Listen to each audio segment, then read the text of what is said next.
So guys, ito na yung tinitira ko, yung busing na.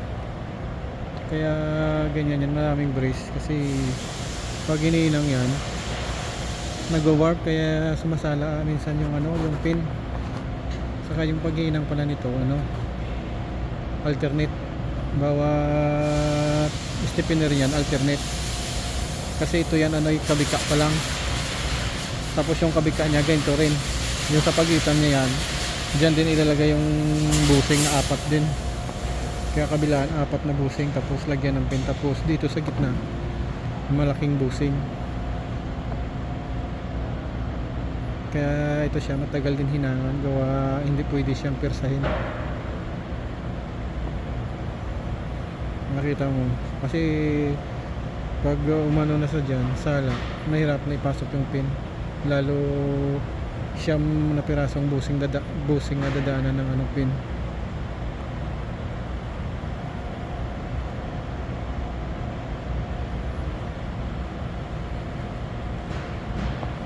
Pagkatapos nito guys, na to, isa sunblast, tapos pipinturahan na siya. Ayan guys, time na namin, magbe-break time muna ako dahil mainit pa siya. Mamaya ko natanggalin yung pin para pag lumamig na siya. So guys, dahil tapos na naman hinangan yung busing, ayan na, ready to paint na yan mga yan. Wala na kasi kami hinangan, kaya pipinturahan na lahat. Isa sunblock muna yan bago pinturahan. Ayan na, nakasabit na lahat. Pagkatapos yan i-assemble na namin yan pag may pintura na. Tapos hihintayin na lang namin yung hydraulic, yung mga gamit tsaka mga hose. Madami-dami rin to guys. 12 piraso to yung seat. Bali kabilaan 24 low, kaliwat kanan, tapos isang hitch sa gitna.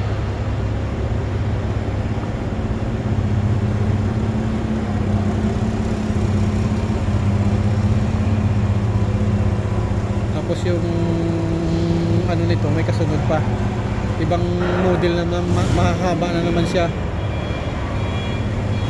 Marami-rami kami ngayon gawa, busy kami ngayon.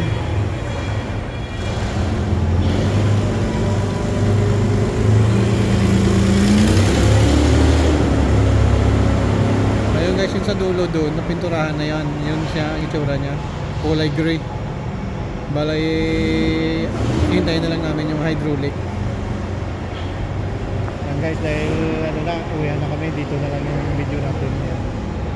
Ito pala yung mga machine namin ginagamit, mga miller, lahat dito ng machine miller. Yan guys, happy weekend sa inyo lahat.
guys yung inasimbol ko.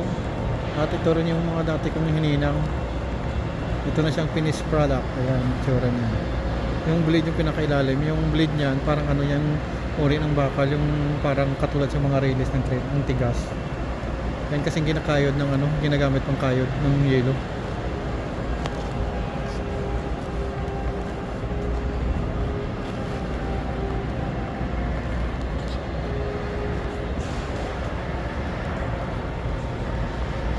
Yan guys, saka yung hydraulic niya, yan yung pinakabit. Bali yung hose pala dyan nakakabit, doon na sa customer magkakabit. Sila nang magkakabit, ito na lang yung sa amin.